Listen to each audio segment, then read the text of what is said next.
Hello student, तो आप सभी जानते हैं कि आपका बोर्ड एग्जाम बहुत ही नजदीक आ चुका है और कल ही है आपका केमिस्ट्री का पेपर। आप सभी जानते हैं कि 25 फरवरी को यूपी बोर्ड में केमिस्ट्री का पेपर है। अभी भी बहुत सारे ऐसे कमजोर स्टूडेंट हैं जो उनको कुछ भी अभी तक उनको तैयार नहीं है। वो चाहते हैं केवल कि सर हम पास हो जाएं, कुछ ऐसा हमें बता दीजिए जिससे कि हम पास हो जाएं, फेल होने की संभावना ही ना रहे।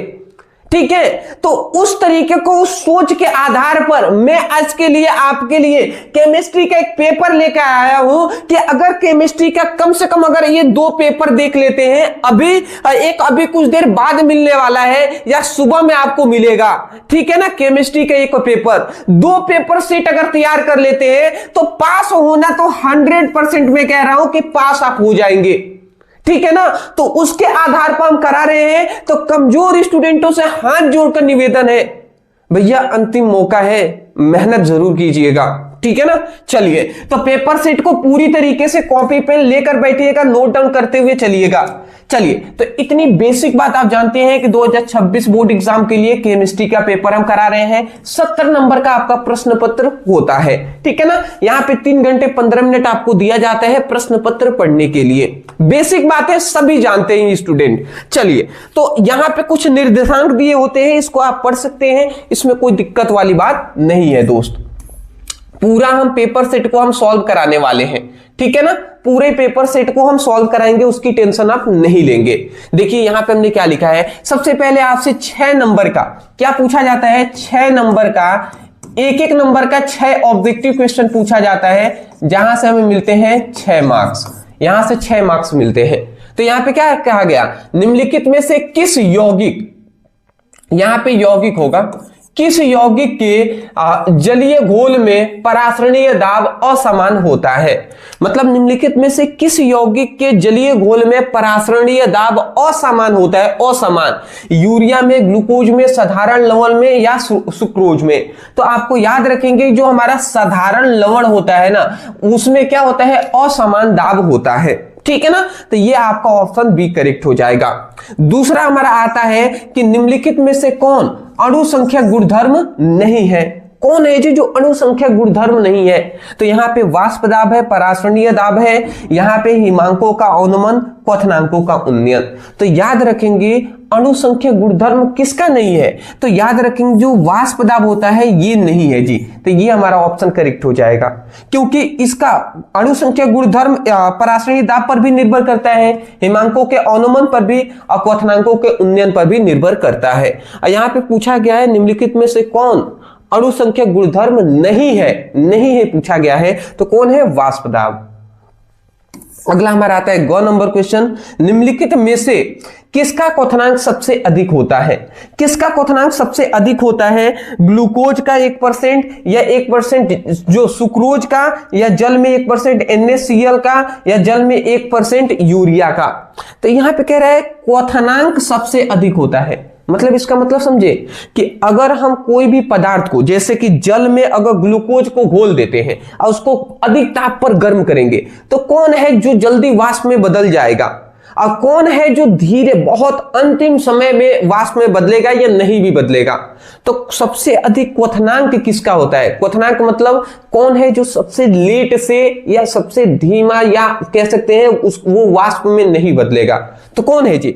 तो देखिए जल अगर जल में ग्लूकोज घोलेंगे ना, इसको गर्म करेंगे तो ग्लूकोज भी उड़ जाएगा, तो इसका क्वथनांक ज्यादा हार्ड है ही नहीं। सुक्रोज, चीनी को भी अगर करेंगे, ठीक है, पानी में चीनी घोलकर और गर्म ज्यादा करेंगे ना तो चीनी भी उड़ जाएगा, तो ये भी इसका क्वथनांक कम ही है।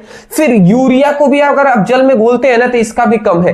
क्या नहीं घुलता है, क्या नहीं होता है जी, तो ये NaCl जो है ना, नमक के क्या है, अवाष्पशील विलेय है। इसको कितना भी गर्म कर दीजिए ये वाष्प में नहीं बदलता है। इसका मतलब कि जो सी ऑप्शन है सही हो जाएगा, क्योंकि इसका क्वथनांक सबसे अधिक होता है। ठीक है ना, देखिए सभी को समझते हुए चलिएगा, मैं कोशिश कर रहा हूं कि सबको आपको समझ में आ जाए सभी चीजें। ठीक है, अगला हमारा आता है घड़ी का क्वेश्चन। क्या कह रहा है, निम्नलिखित में से कौन अणु संख्या गुणधर्म है। यहाँ पे अणु संख्या गुणधर्म है, कौन है जी, श्यानता है या अपवर्तनांक है या हमारा पृष्ठीय तनाव है या परासरण दाब है। तो इतनी बात जानते हैं कि अणु संख्या गुणधर्म नहीं है, वो कौन है, वाष्प दाब, परंतु है कौन, परासरणीय दाब या परासरण दाब ये होता है। तो अणु संख्या गुणधर्म परासरण दाब है, ठीक है। अगला हमारा आता है निम्नलिखित में से कौन विलयन के लिए कौन अणु संख्या गुणधर्म है। मतलब विलयन के लिए अणु संख्या गुणधर्म कौन है, तो परासरण कहें या परासरण दाब कहें, यह है जी, तो ये ऑप्शन हो जाएगा। 4 नंबर क्वेश्चन है कि पहाड़ों पर जल का क्वथनांक कम, यहाँ पे कम होगा, कम हो जाता है क्यों। पहाड़ों पर जल का क्वथनांक कम हो जाता है, क्यों हो जाता है, क्योंकि वहां पर याद रखेंगे वायुमंडलीय दाब क्या होता है, वायुमंडलीय दाब कम होता है। वायुमंडलीय दाब कम होने के कारण उसका जल का क्वथनांक भी क्या हो जाता है, कम हो जाता है। ये आप याद रखेंगे तो ऑप्शन हमारा ए करेक्ट हो जाएगा। तो ये हमने ऑब्जेक्टिव क्वेश्चन अभी तक देखे हैं। चलिए जी, ऑब्जेक्टिव क्वेश्चन देख लिए ना। अब देखिए, अब यहां से हमारा ना यहां पे ऑब्जेक्टिव, यहां से अब हमारा क्वेश्चन आंसर स्टार्ट हो रहे हैं। जैसे ही आपको पेपर मिलेगा तो देखिए यहाँ पे दूसरे का मैं आपको थोड़ा बताना चाहूंगा। दूसरा जो क्वेश्चन है इसमें आपके 4 क्वेश्चन पूछे जाते हैं, क ख ग और घड़ी घ। ये आपसे 4 क्वेश्चन पूछे जाते हैं, किसमें, मतलब पॉइंट 2 में आपको क ख ग घ ये पूछे जाएंगे। अब पॉइंट जो 3 है ना, इसमें भी क फिर ख फिर ग और फिर घड़ी घ, ये फिर से 4 आपसे पूछे जाते हैं। मतलब ऊपर के 4 क्वेश्चन और नीचे के 4, तीसरे नंबर पर भी 4 क्वेश्चन, टोटल कितने हो गए, 8 क्वेश्चन हो गए। और ये 8 क्वेश्चन 2-2 नंबर के ही पूछे जाते हैं, मतलब 8 गुना 16। तो अगर आप 8 क्वेश्चन का जवाब दे देते हैं तो 16 नंबर आपको मिल जाएंगे, ठीक है ना, ये आप याद रखेंगे। तो अब हम यहीं से स्टार्ट करते हैं, एक एक करके जानेंगे, ठीक है। एक चीज आप सभी से रिक्वेस्ट हम करना चाहेंगे कि आप सभी को लगता है कि आपके लिए हम इतना मेहनत कर रहे हैं, तो क्या आप हमारा सपोर्ट नहीं कर सकते जी। तो सिर्फ मैं चाहता हूं कि हमारे जितने भी क्लास 12 के स्टूडेंट हैं जो केमिस्ट्री की तैयारी हमसे कर रहे हैं, मैं उनसे हाथ जोड़कर निवेदन करूंगा कि चैनल को सब्सक्राइब करके और नोटिफिकेशन जो बेल होता है ऑन कर लीजिएगा, जिससे कि आप फिजिक्स की तो मतलब केमिस्ट्री की तो तैयारी हम करा ही रहे हैं, आपकी हम फिजिक्स में भी बेहतर तैयारी हम करा सके, ठीक है ना, जिससे कि कोई भी वीडियो आपको मिस ना हो। इसके लिए आप चैनल को सब्सक्राइब जरूर कीजिएगा, ठीक है ना। चलिए, तो इतना आप कर ही देंगे, मैं आशा करता हूं। पहला हमारा क्वेश्चन आता है क्या कि लेंथेनाइड आकुंचन क्या है, लेंथेनाइड आकुंचन को प्रभाव की विवेचना कीजिए। यहां पे हमसे पूछा गया ना कि लेंथेनाइड आकुंचन क्या होते हैं दोस्त, यहां से हमसे पूछा गया लेंथेनाइड आकुंचन। तो यहां पे देख लेते हैं जी लेंथेनाइड आकुंचन क्या होते हैं। तो देखिए मैं आपको सिंपल सा समझा देता हूं, समझ जाएंगे तो हो जाएगा आपका। देखिए लेंथेनाइड, जब आप आवर्त सारणी पढ़ेंगे तो एफ ब्लॉक की जो तत्व पढ़ेंगे, एफ ब्लॉक के तत्वों में 2 नीचे श्रेणियां होती हैं। तो इस तरीके से एक जो ये श्रेणी है इसको हम मान लेते हैं ये लेंथेनॉइड श्रेणी है, मतलब Ln, ये हमारा Ln मतलब लेंथेनॉइड, ये मान लेते हैं ये लेंथेनॉइड श्रेणी है। ऐसे ही अब ज्यादा डीप में नहीं जाएंगे, ये लेंथेनॉइड श्रेणी है। इसमें हमें ये बात बताया गया है कि लेंथेनॉइड श्रेणी में अगर आप बाएं से अगर आप दाएं जाते हैं, ठीक है ना, लेंथेनॉइड श्रेणी में बाएं से अगर दाएं जाते हैं तो क्या होता है कि जो परमाणु का आकार होता है वो छोटा होने लगता है। क्या होने लगता है, परमाणु का आकार जो होता है वो क्या होने लगता है, छोटा होने लगता है। और जैसे परमाणु का आकार छोटा होगा इसका मतलब परमाणु की त्रिज्या भी छोटी होगी, समझ रहे हैं ना। तो यही सबसे पहले इसी को ना हम लेंथेनाइड आकुंचन कहते हैं, या इसी को संकुचन भी कहा जाता है। तो आशा करता हूं आप समझ के होंगे। क्या हमने बताया कि लेंथेनॉइड श्रेणी में बाएं से दाएं जाने पर परमाणु का आकार और त्रिज्या दोनों लगातार घटते जाते हैं। ठीक है। और इसी को हम क्या कहते हैं, लेंथेनाइड आकुंचन कहते हैं। वही बात लिखा गया है कि एलन श्रेणी में बाएं से दाएं जाने पर परमाणु त्रिज्या, परमाणु का आकार घटेगा तो परमाणु त्रिज्या भी तो घटेगा ना। तो परमाणु त्रिज्या वो आयनिक त्रिज्या लगातार घटती है। परमाणु त्रिज्या मतलब परमाणु आकार ही, ठीक है ना। परमाणु आकार घटेगा तो परमाणु त्रिज्या भी घटेगी। तो परमाणु त्रिज्या आयनिक त्रिज्या लगातार घटती हैं। क्यों? क्योंकि परमाणु क्रमांक बढ़ने के साथ साथ प्रभावी नाभिकीय आवेश भी बढ़ता है। क्यों ऐसा होता है? क्योंकि ना जो इस वाले में तत्व होगा, मान लेते हैं इस वाले तत्व का में परमाणु क्रमांक है, मान लेते हैं 12 है, ऐसे सपोज मान लेते हैं। तो इसका होगा 13, इसका होगा 14, इसका 15, मतलब परमाणु क्रमांक लगातार बढ़ते जाते हैं। बाएं से दाएं जाएंगे तो परमाणु क्रमांक बढ़ेगा। तो परमाणु क्रमांक बढ़ने के साथ साथ प्रभावी नाभिकीय आवेश भी बढ़ता है। इसी घटना को लेंथेनाइड आकुंचन कहते हैं। सिंपल सा है, बता ही देंगे आप। चलिए जी, इतनी आप कर लेंगे ना। उसके बाद अगला हमारा आता है, अब इसको मैं इरेज करता हूं। चलिए, उसके बाद आता है लेंथेनाइड आकुंचन के प्रभाव की विवेचना। लेंथेनाइड आकुंचन की प्रभाव की विवेचना क्या है? तो यहां पे लिखा गया है कि लेंथेनाइड आकुंचन के कारण 4D और 5D तत्वों की परमाणु त्रिज्या लगभग समान हो जाती है। ठीक है ना। लेंथेनाइड आकुंचन के कारण 4D और 5D तत्वों की परमाणु त्रिज्या लगातार समान हो जाती है और इनका रासायनिक गुण बहुत मिलता जुलता होता है। यही इसका क्या है? प्रभाव है। इतना आपको याद ही करना पड़ेगा, ज्यादा आप डीप में जाएंगे तो समय हमारे पास नहीं है।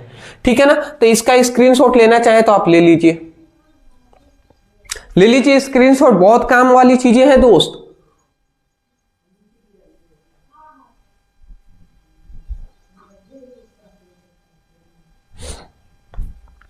चलिए,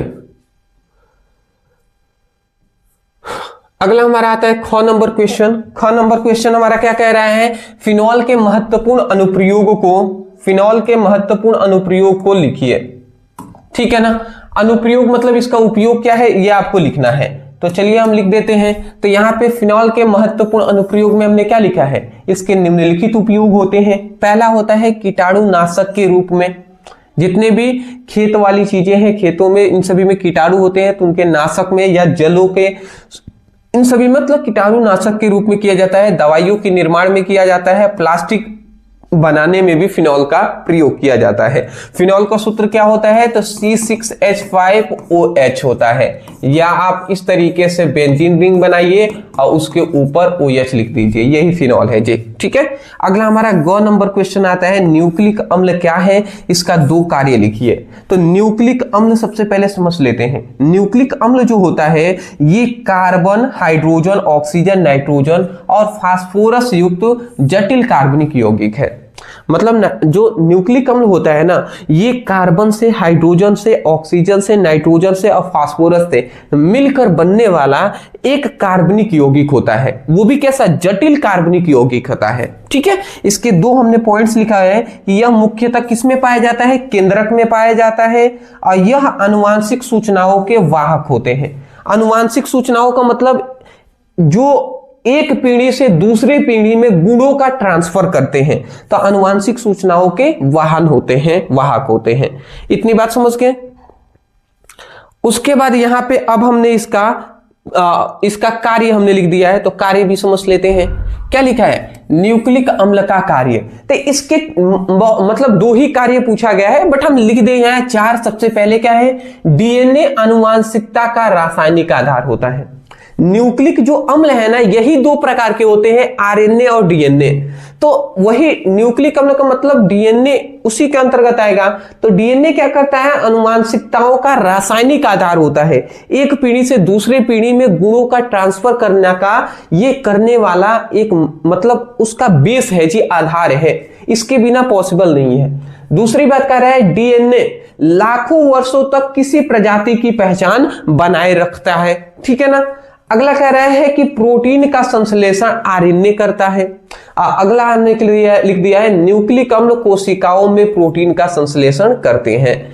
न्यूक्लिक अम्ल क्या करते हैं? न्यूक्लिक अम्ल कोशिकाओं में प्रोटीन का संश्लेषण करते हैं। आशा करता हूं समझ गए होंगे। अगला आता है हमारा परासरण दाब क्या है। अब अगला हमारा आता है परासरण दाब किसे कहते हैं। तो परासरण दाब किसे कहते हैं जी, समझाना है।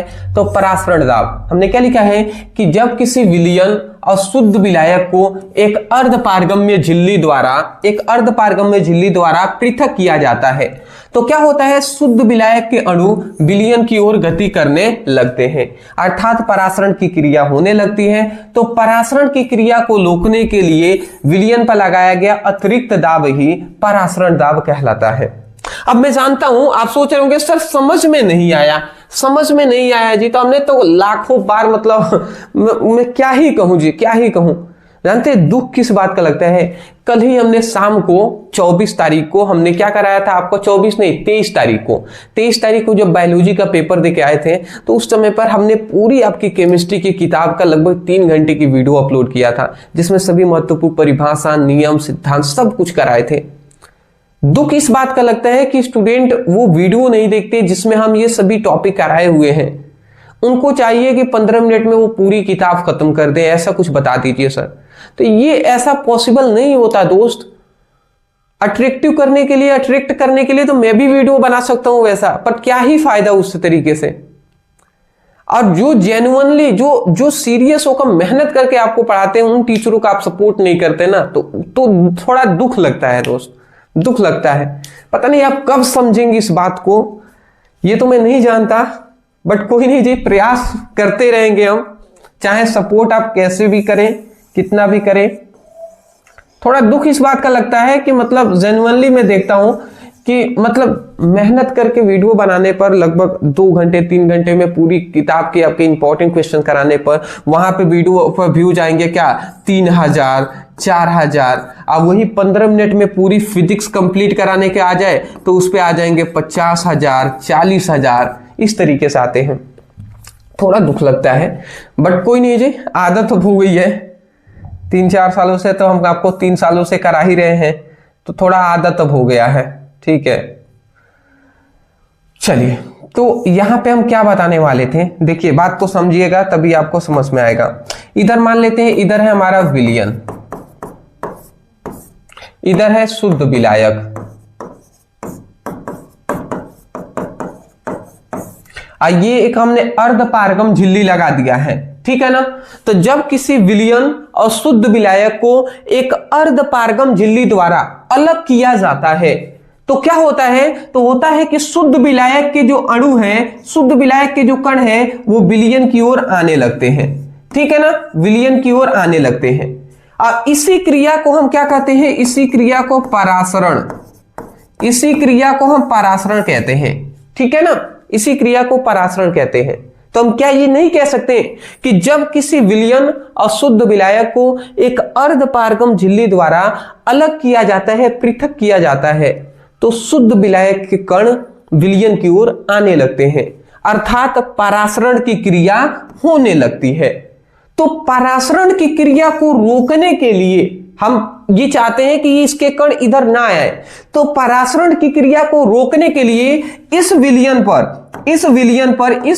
पर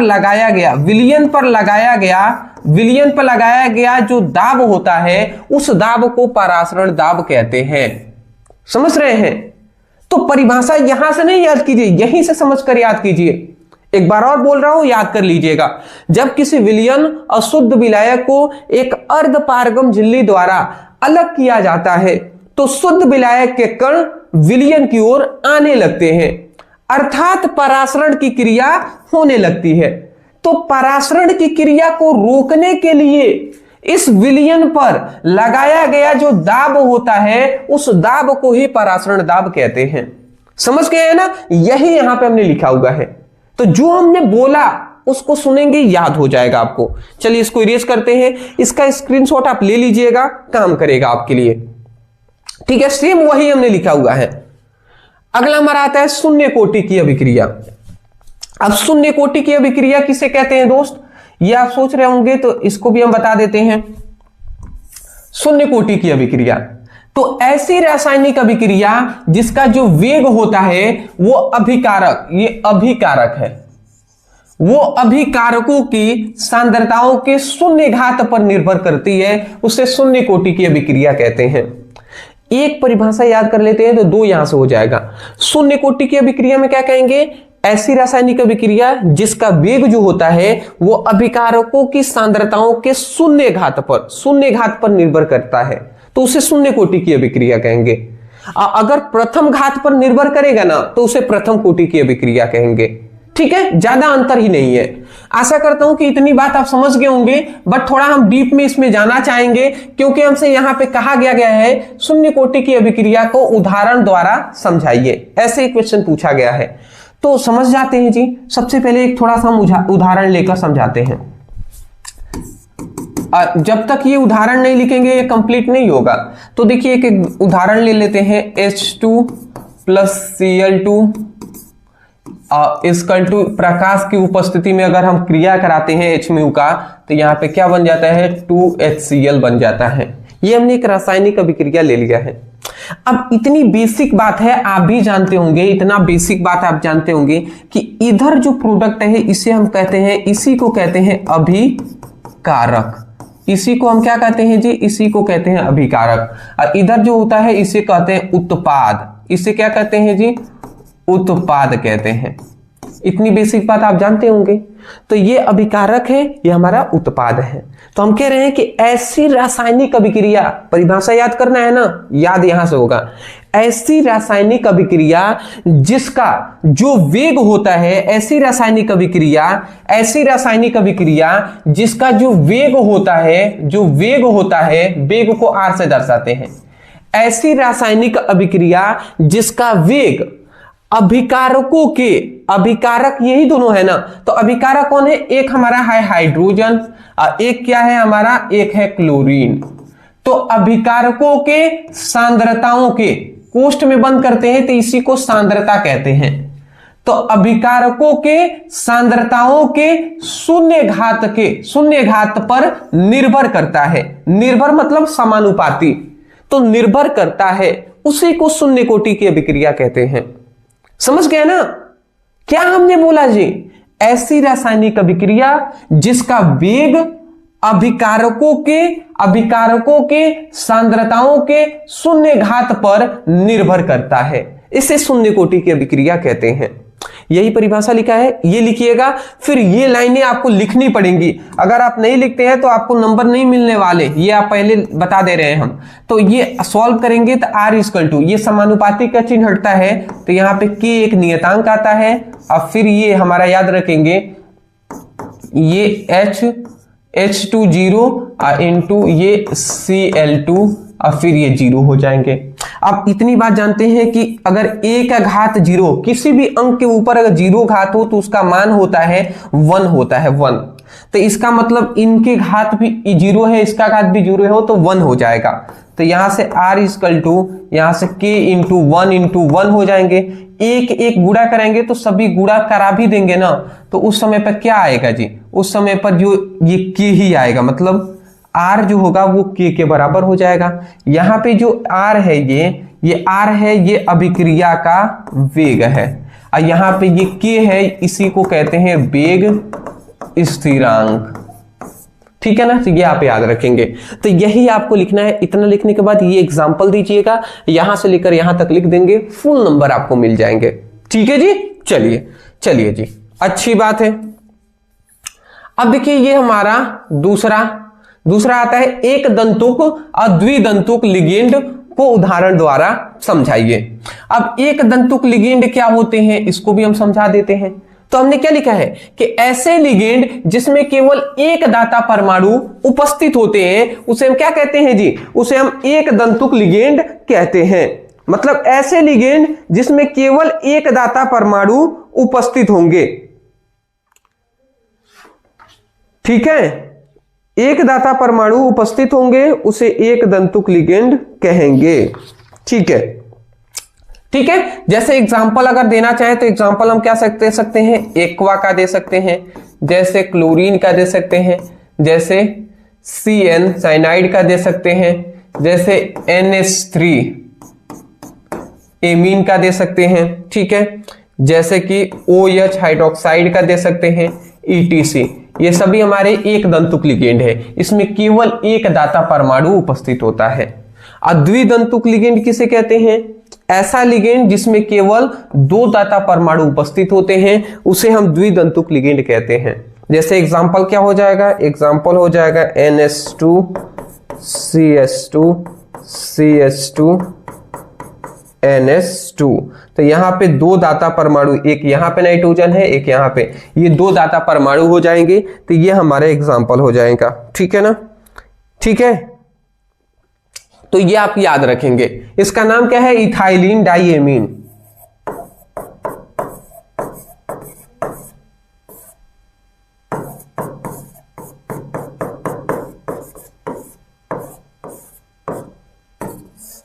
ठीक है, स्क्रीनशॉट ले लीजिए।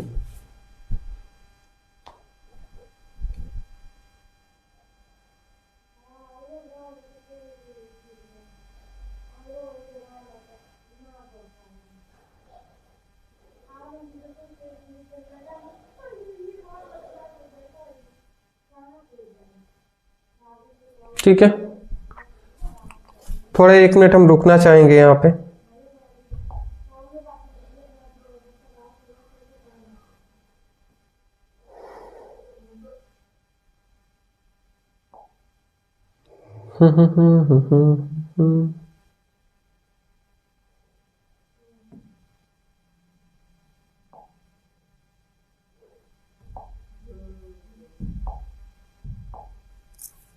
Just a second.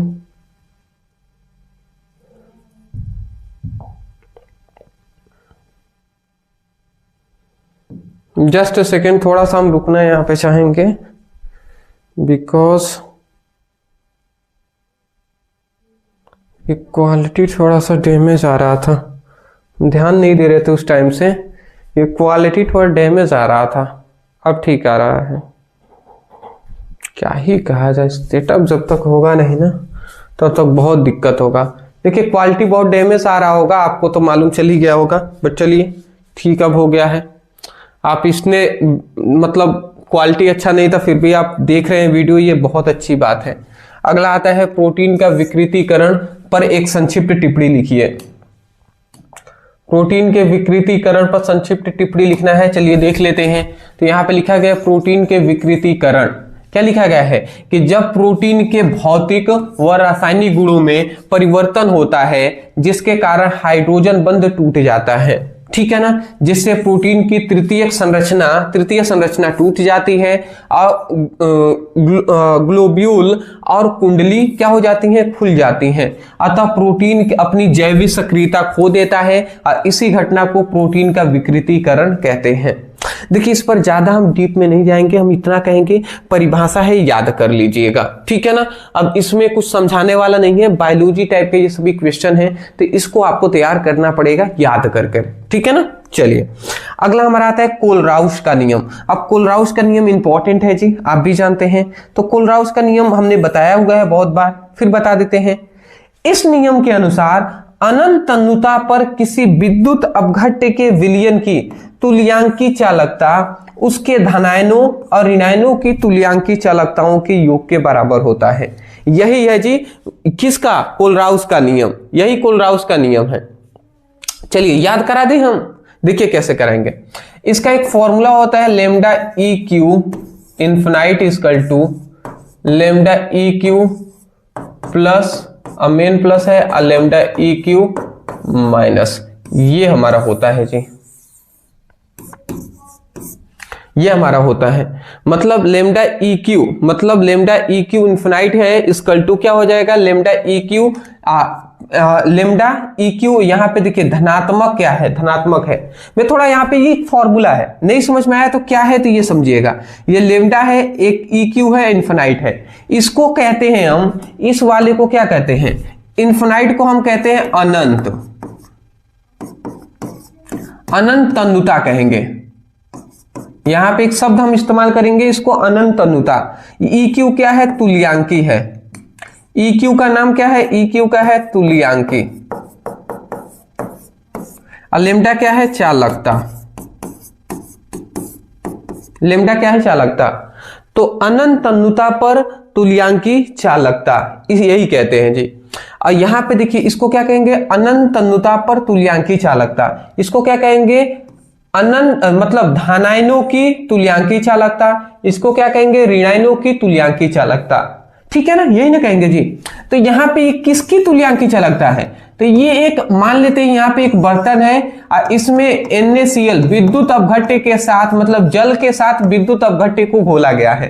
तो ये क्या है, विद्युत अपघट्य का जलीय विलयन है। क्या है जी, विद्युत अपघट्य का जलीय विलयन है, विद्युत अपघट्य का जलीय विलयन है। तो हमने यहां पे क्या लिखा है, आप क्या बोलेंगे, आप कहेंगे कि विद्युत अपघट्य के, आप ये कहेंगे कि मतलब कोलराउस के नियम के अनुसार, कोलराउस के नियम के अनुसार अनंत तन्यता पर किसी विद्युत अपघट्य के जलीय विलयन की तुल्यांकी चालकता धनायन की तुल्यांकी चालकता ऋणायन की तुल्यांकी चालकता के योग के बराबर होता है। समझ रहे हैं, ऐसे ही बोलना है। एक बार और सुन लीजिए, आप कहेंगे कि कोलराउस के नियम के अनुसार अनंत तन्यता पर किसी विद्युत अपघट्य के जलीय विलयन की तुल्यांकी चालकता धनायन की तुल्यांकी चालकता ऋणायन की तुल्यांकी चालकता के योग के बराबर होता है। क्या होता है जी, बराबर होता है। इतना ही आपको लिखना है। आशा करता हूं आप समझ के होंगे। इसका स्क्रीनशॉट आप ले लीजिए, यही आपको लिखना है।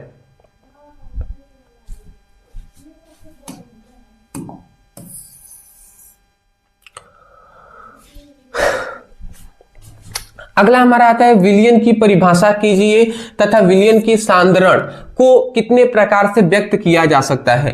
तो विलयन क्या है जी, तो दो या दो से अधिक पदार्थों के समांगीय मिश्रण को विलयन कहते हैं। दो या दो से अधिक पदार्थों के समांगीय मिश्रण को विलयन कहते हैं। इसमें एक पदार्थ विलेय होता है, दूसरा हमारा विलायक होता है। ये बेसिक बात है, आप जानते हैं कि दो पदार्थ कैसे, किसको हम विलयन कहेंगे। एक बर्तन है और एक बर्तन में इसमें आपने क्या भरा हुआ है, इसमें आपने पानी आपका है और पानी के साथ आपका मान लेते हैं चीनी आपने घोल दिया है।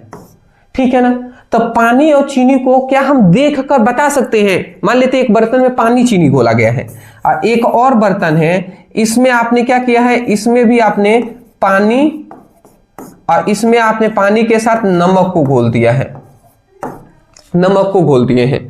तो ये बताइए, एक में पानी चीनी है, एक में पानी नमक है, तो क्या आप दोनों को देखकर बता सकते हैं किसमें क्या है? तो नहीं बता सकते जब तक कि इसको टेस्ट ना करें।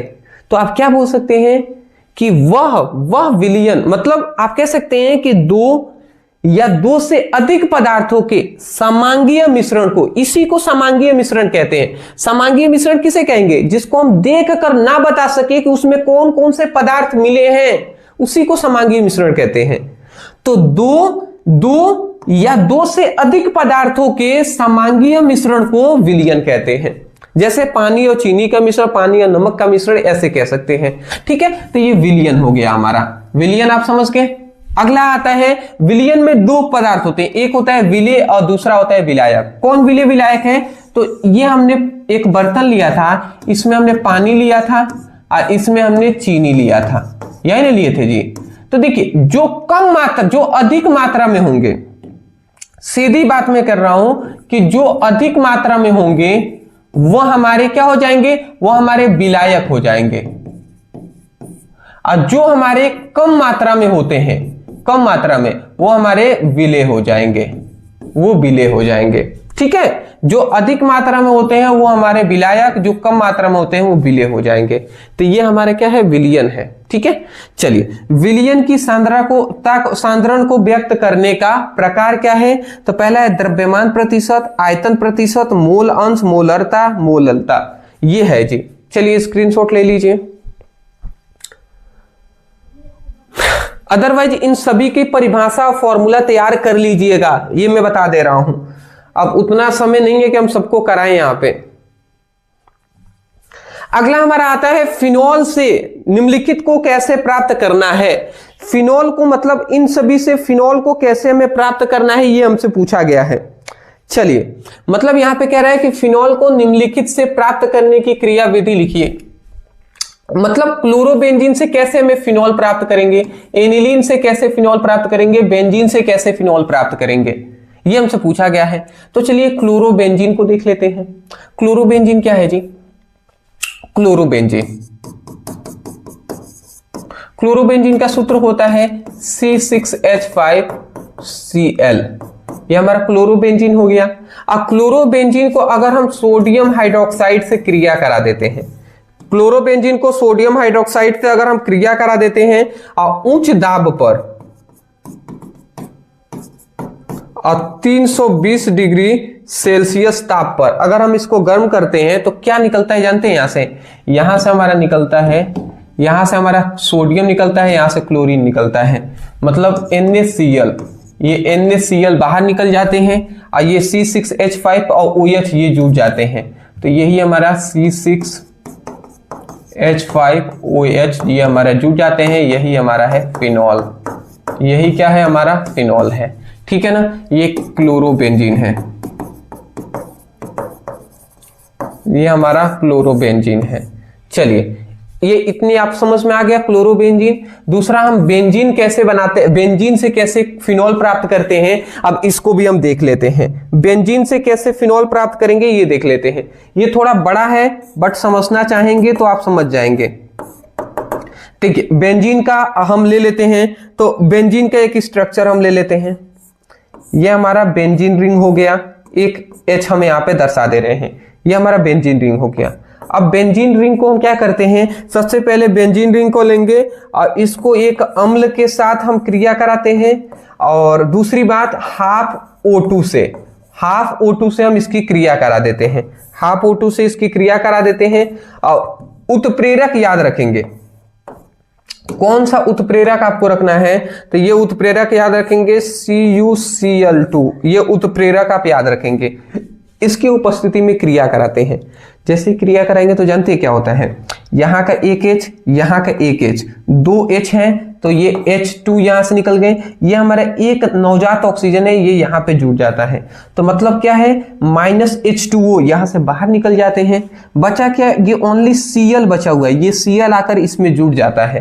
तो ये हमारा बेंजीन रिंग के ऊपर क्या जुड़ गया, यहाँ पे Cl जुड़ जाता है। तो हमने ये अभिक्रिया कराया तो बेंजीन से हमें क्या मिल गया? क्लोरोबेंजीन मिल गया।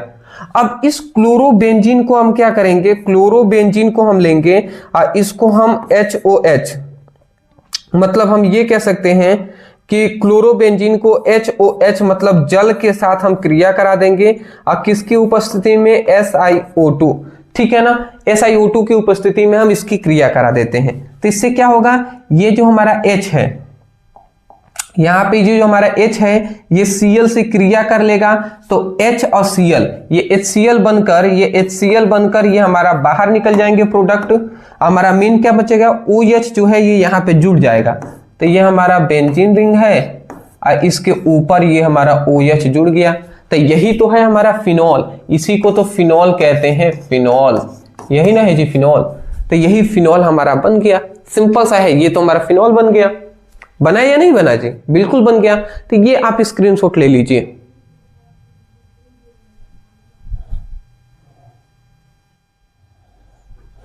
चलिए, एक आपको काम दे रहे हैं, एनिलीन से कैसे आप फिनॉल प्राप्त करेंगे, या आपके हम होमवर्क दे रहे हैं, या आपको करना है।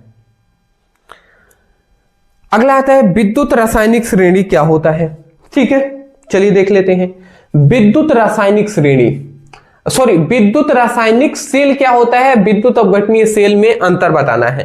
तो विद्युत रासायनिक सेल का मतलब वह सेल जिसमें रासायनिक ऊर्जा को विद्युत ऊर्जा में परिवर्तित किया जाता है, उसी को हम विद्युत रासायनिक सेल कहते हैं। रासायनिक ऊर्जा विद्युत ऊर्जा में बदलेगा। जस्ट इसके अपोजिट है विद्युत अपघटनीय सेल, वह सेल जिसमें विद्युत ऊर्जा की सहायता से हम क्या करते हैं, रासायनिक अभिक्रिया कराई जाती है, तो उसी को विद्युत अपघटनीय सेल कहते हैं। सिंपल सा है, बोल ही देंगे। उसके बाद आता है मोलल उन्नयन स्थिरांक को परिभाषा दीजिए। अब मोलल उन्नयन स्थिरांक क्या होता है इसको मैं समझा देता हूं। तो यहां पे लिखा गया है, जैसे एक बर्तन हम ले लेते हैं, यहां पे हम समझाने के लिए एक ये हमने बर्तन ले लिया, एक हमने इस तरीके से ये हमने एक बर्तन ले लिया। इस बर्तन में हमने क्या लिख दिया है, इसमें हमने विलायक को घोल दिया है, इसमें हमने विलायक, इसमें हमने क्या कर दिया है, विलायक को घोल दिया। वो भी कितना, तो 1 केजी विलायक इसमें है जी, ठीक है। जैसे 1 केजी पानी है, ठीक है। और हम क्या ले लेते हैं, विलेय ले लेते हैं, विलेय पदार्थ। अब विलेय कितना हम लेंगे, 1 मोल। तो जब किसी 1 केजी विलायक में, जब 1 केजी विलायक में विलेय का 1 मोल हम क्या करते हैं, विलेय का 1 मोल इसमें हम घोलते हैं, घोलने पर जो क्वथनांक में इसके इस विलयन के अब जाहिर सी बात है, अब जाहिर सी बात है कि 1 केजी विलायक में विलेय का 1 मोल अगर घोलते हैं तो ये विलयन बन जाएगा। तो विलयन के क्वथनांक में, विलयन के क्वथनांक में जितने की वृद्धि होगी ना, उसी को हम क्या कहते हैं, मोलल उन्नयन स्थिरांक कहते हैं, ठीक है ना। उसी को हम क्या कहते हैं जी, उसी को कहते हैं मोलल उन्नयन स्थिरांक। ये आप याद रखेंगे, ठीक है, ये आप याद रखेंगे। यही लिखा गया है कि 1 केजी विलायक में विलेय का 1 मोल घोलने पर विलयन के क्वथनांक में जितने की वृद्धि होती है उसी को मोलल उन्नयन स्थिरांक कहते हैं। इतनी बात समझ गए ना। अब यहाँ पे एक फॉर्मूला होता है, ये फॉर्मूला मैं यहाँ पे लिख दे रहा हूं, m इक्वल टू यहाँ पे होता है 1000 into KB into small w by delta TB into capital W। ये आप याद रखेंगे। यहां पे ये सब क्या है तो मैं थोड़ा सा आपको बोलकर ही बता दे रहा हूं। ये क्या है, विलेय का अणुभार है, ठीक है। ये KB क्या है, यही KB जो है ना मोलल उन्नयन स्थिरांक है। ये KB क्या है, मोलल उन्नयन स्थिरांक है। ये विलेय का अणुभार है, ये विलायक का अणुभार है, और ये TB क्या है, यही है क्वथनांक में उन्नयन। क्वथनांक में उन्नयन मतलब कितना की वृद्धि हुई है, ये है। तो स्क्रीनशॉट आप लेना चाहें तो ले लीजिए। चलिए, तो ये हमने लगभग ये सब करा दिए हैं। अब यहां से हमारा 5वां नंबर जो क्वेश्चन आता है, यहां से हमारा स्टार्ट हो रहा है। ये 4 नंबर वाले अब क्वेश्चन है। अब ये लॉन्ग क्वेश्चन है, इसको देख लेते हैं। तो निम्नलिखित उपसंयोजक यौगिकों की IUPAC नाम लिखिए। अब बताइए IUPAC जो नाम है ये हमने बहुत बार कराया हुआ है ना, तो इसको अगर आप पढ़े होंगे तो आपको पता होगा। तो ये आपको लिखना IUPAC नामांकन आप सीख लीजिएगा, ठीक है। बस मैं इतना ही कहूंगा। दूसरे हमारा आता है एमीन किसे कहते हैं, प्राथमिक द्वितीयक और तृतीयक एमीन में विभेद कीजिए। तो ये प्रश्न हमने कल ही ना कराए हैं जी। अभी लॉन्ग क्वेश्चन जो कराए हुए हैं, ठीक है, 10 बजे करीब में हमने कराया हुआ है, ठीक है। 2 घंटे की वीडियो था, उसमें भी हमने कराया है, तो आप पढ़े ही होंगे।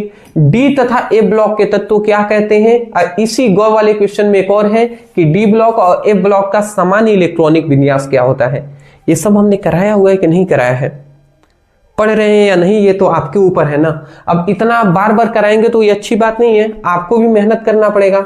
उपसंयोजक यौगिकों की बर्नर सिद्धांत कराए हैं कि नहीं कराए हैं जी, 5 नंबर में बिल्कुल कराए हुए हैं। 10 बजे सुबह के वीडियो आप देखे होते तब ना, नहीं देखे तो देख लीजिए, क्या ही कर रहे हैं। अगला आता है संयोजकता आबंध सिद्धांत, कराए हैं कि नहीं कराए हैं, बिल्कुल कराए हैं। या अथवा में यहां पे हमने लिख दिया है कि एमिनो अम्ल और न्यूक्लिक अम्ल का संक्षिप्त टिप्पणी लिखिए। एमिनो अम्ल क्या होता है, न्यूक्लिक अम्ल क्या होता है, तो इसको पढ़ लीजिए। यहां पे ये बताइए महत्वपूर्ण अभिक्रिया ये है, जैसे कि बूटस अभिक्रिया है, गाटरमैन कोच अभिक्रिया, केनिजारो अभिक्रिया, रोजेमुंड अभिक्रिया, बूटस फिटिंग अभिक्रिया। बताइए नेमिंग रिएक्शन हमने कराया है कि नहीं कराया है, दोपहर में नेमिंग रिएक्शन सब हमने करा दिए हैं। तो जाकर पढ़ाई तो कीजिए, चैनल पे अभी भी अपलोडेड है, जाकर पढ़ाई कर लीजिए। या अथवा में हमसे कहा गया एल्डिहाइड बनाने की 3 विधियों का रासायनिक समीकरण लिखिए और इसकी क्रियाविधि लिखिए। तो ये आपको करना है, ठीक है। यहां पे हमने क्या लिखा है, 7वां में लिखा है क्या होता है जब में केवल रासायनिक समीकरण यहां पे हमने दिया हुआ है, देख लीजिए। यहां पे ये क्या होता है जब, ऐसे हमने कराया हुआ है। अथवा में ग्लूकोज की संरचना की विवेचना करने को कह रहा है। या ख क्वेश्चन कह रहा है प्राथमिक द्वितीयक और तृतीयक एल्कोहल निर्जलन अभिक्रिया द्वारा रासायनिक समीकरण दीजिए। मतलब प्राथमिक एल्कोहल, द्वितीयक एल्कोहल, तृतीयक एल्कोहल ये कैसे बनते हैं, ठीक है, इसको आपको पूरा बताना है। ठीक है, प्राथमिक एल्कोहल का निर्जलीकरण की विधि आपको लिखना है। ये हमने सब लॉन्ग क्वेश्चन में कराए हुए हैं। या कीटोन की विचरण की 5 विधियों का रासायनिक समीकरण लिखिए। अब कीटोन कैसे बनता है, जैसे एसीटोन हो गया, ठीक है, तो ये सब कीटोन ही तो है ना हमारे, तो इसको पढ़ेंगे तभी तो होगा। अब मेरा काम है कराना, मैंने करा दिया जी, अब आपका कर्तव्य है करना। आप कर रहे हैं तो अच्छी बात है, नहीं कर रहे हैं तो मैं क्या ही कहूं, आप खुद जानते हैं आप क्या कर रहे हैं। अदरवाइज मैं यही कहूंगा, मन लगाकर पढ़ाई कीजिए और मेहनत कीजिएगा दोस्त। मेहनत करेंगे तो जरूर आप सफल होंगे। मेरी शुभकामनाएं, मेरी दुआएं, अपनी प्रार्थनाएं आप सभी के साथ हैं। आप अच्छे से पेपर देकर आइए, पेपर में पास होइए, ठीक है ना। अदरवाइज चैनल पर नहीं होंगे सब्सक्राइब जरूर कीजिएगा, जिससे कि हम आपके लिए अच्छा से अच्छा कंटेंट प्रोवाइड कर सकें। Thank you so much for watching this video. Thank you.